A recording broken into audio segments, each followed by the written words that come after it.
সেই মুস্কানকে ৫ লাখ রুপি পুরস্কার দিলেন মাহমুদ মাদানি। কাশিমপুর কারাগারে প্রদীপ লিয়াকত, যে কারণে খালেদা জিয়ার অ্যাওয়ার্ড জনসম্মুখে আসতে দেরি। এবার দেখুন বিস্তারিত। অপরদিকে সেই মুস্কানকে ৫ লাখ রুপি পুরস্কার দিলেন মাহমুদ মাদানি। কর্ণাটকে হেনস্থার শিকার হওয়া বোরকা ও হিজাব পরা মুসলিম ছাত্রীর প্রতিবাদী অবস্থান ভাইরাল হয়েছে সামাজিক মাধ্যমে।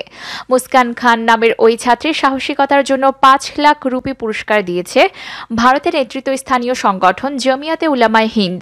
বুধবার সংগঠনটির কর্ণাটক রাজ্য সভাপতি মুফতি ইফতেখার আহমদ মুস্কান খান ও তার পরিবারের কাছে এই চেক হস্তান্তর করেন।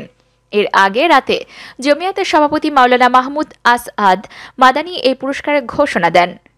জমিয়াতের ভেরিফাইড ফেসবুক পেজে মুস্কানকে অভিনন্দন জানিয়ে বলা হয়, কর্ণাটক পিইএস কলেজ মান্ডিয়ার সাহসী ছাত্রী মুস্কান খানকে তার সাহসী প্রতিবাদের জন্য আন্তরিক অভিনন্দন। তিনি সাহসের মাধ্যমে নিজের সাংবিধানিক ও ধর্মীয় অধিকারের পক্ষে আওয়াজ তুলেছেন। তার উজ্জ্বল ভবিষ্যৎ কামনা করে জমিয়তে উলামায়ে হিন্দের পক্ষ থেকে এই সাহসী কন্যাকে উৎসাহের জন্য নগদ ৫ লাখ রুপি পুরস্কার ঘোষণা করা হলো। ঘোষণা অনুযায়ী বুধবার জমিয়তের কর্ণাটক রাজ্য সভাপতি মুফতি ইফতেখার আহমদ একটি প্রতিনিধি দল নিয়ে মুস্কান খানের বাসায় গিয়ে পুরস্কার হস্তান্তর করেন। প্রসঙ্গত হিজাব ইস্যুতে উত্তাল হয়ে উঠেছে ভারতের কর্ণাটক। হিজাব পরে কয়েকজন ছাত্রীকে স্কুলে ঢুকতে না দেওয়া নিয়ে সেখানে সৃষ্টি হয় বিক্ষুব্ধ পরিস্থিতি। ক্লাসের ছাত্রীরা হিজাব পড়তে পারবে কিনা তার সমাধানে কর্ণাটক হাইকোর্টে পিটিশন দাখিল করেন কর্ণাটক সরকারি কলেজের ৫ ছাত্রী। কিন্তু হাইকোর্টও এ ব্যাপারে কোনো সমাধানে আসতে পারেনি। বিষয়টি সমাধানের ভার প্রধান বিচারপতির হাতেই ছেড়ে দিয়েছেন কর্ণাটকের হাইকোর্ট। গত ১ মাসের বেশি সময় ধরে কর্ণাটকের বিভিন্ন স্কুল কলেজ হিজাব পরে ক্লাস করার অনুমতির দাবিতে আন্দোলন করেছে মুসলিম ছাত্রীরা। অন্যদিকে হিন্দু শিক্ষার্থীরা গেরুয়া ওড়না পরে হিজাব বিরোধী আন্দোলন শুরু করেছে। অপরদিকে কাশিমপুর কারাগারে প্রদীপ লিয়াকত, সেনাবাহিনীর অবসরপ্রাপ্ত মেজর সিনহা মোহাম্মদ রাশেদ খান হত্যা মামলায় মৃত্যুদণ্ড প্রাপ্ত বরখাস্ত হওয়া ভারপ্রাপ্ত কর্মকর্তা ও প্রদীপ কুমার দাস ও পরিদর্শক লিয়াকত আলীকে কাশিমপুর হাই সিকিউরিটি কেন্দ্রীয় কারাগারে পাঠানো হয়েছে। কড়া নিরাপত্তা ব্যবস্থার মধ্য দিয়ে রাত ৯:৩০টার দিকে ওই ২ আসামিকে কারাগারে প্রেরণ করা হয়। কারাগারের senior jail super Mohammad Giasuddin বিষয়টি নিশ্চিত করেছেন। রায় ঘোষণার পর প্রদীপ কুমার দাস ও লিয়াকত আলীকে কক্সবাজার জেলা কারাগারে নিয়ে যাওয়া হয়। সেখানে নির্ধারিত পোশাক পরিয়ে তাদের কন্ডেম সেলে রাখা হয়। এরপর তাদের চট্টগ্রাম কেন্দ্রীয় কারাগারে নেওয়া হয়। সেখান থেকে তাদের কাশিমপুর হাই সিকিউরিটি কেন্দ্রীয় কারাগারে আনা হয়।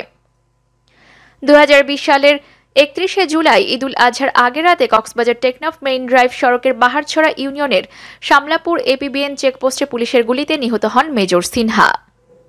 অপরদিকে যে কারণে খালেদা জিয়ার অ্যাওয়ার্ড জনসম্মুখে আসতে দেরি। গণতন্ত্রের প্রতি অসামান্য অবদানের জন্য বিএনপি চেয়ারপারসন খালেদা জিয়াকে মাদার অফ ডেমোক্রেসি সম্মাননা দিয়েছে Canadian human rights international organisation নামের একটি সংগঠন। প্রায় ৩.৫ বছর আগে প্রতিষ্ঠানটি খালেদা জিয়াকে ওই অ্যাওয়ার্ড দিলেও বিএনপির পক্ষ থেকে সেটি জনসম্মুখে প্রকাশ করা হয় মঙ্গলবার। এই ধরনের একটি ঘটনা এত দেরিতে কেন জনসম্মুখে আনা হলো জানতে চাইলে দলের মহাসচিব মির্জা ফখরুল ইসলাম আলমগীর বলেন, এই সম্মাননা যখন দেওয়া হয় তখন ম্যাডাম ২ বছর জেলে ছিলেন, তারপর অসুস্থ হয়ে হাসপাতালে ছিলেন কয়েকবার, এখন উনি বাসায় এসেছেন। আমরা তাকে এই সম্মাননার কথা জানিয়েছি, একই সঙ্গে আপনাদেরও জানানো হলো। মঙ্গলবার বিএনপির পক্ষ থেকে ঢাকার কানাডিয়ান হাইকমিশন CHRIO-কে যে চিঠি দিয়েছিল তার একটি অনুলিপি গণমাধ্যমে পাঠানো হয়। চিঠিতে দেখা যায় ২০২০ সালের ৫ই আগস্ট সংগঠনটি ঢাকার কানাডিয়ান হাইকমিশনকে চিঠি দিয়ে খালেদা জিয়াকে পুরস্কৃত করার বিষয়টি জানায়। জবাবে তৎকালীন হাইকমিশনার জানান, তাদের অনুরোধ অনুযায়ী সম্মানপত্রটি করোনা মহামারীর কারণে এই মুহূর্তে হস্তান্তর করা সম্ভব নয়। ৩ মাস পর ৪ নভেম্বর ঢাকায় নিযুক্ত তখনকার হাইকমিশনার বেনোইট প্রিফন্টেইন এই জবাব দেন। তাতে গণতন্ত্র মানবাধিকারের প্রতি কানাডা সরকারের অঙ্গীকারের কথা ব্যক্ত করা হয়।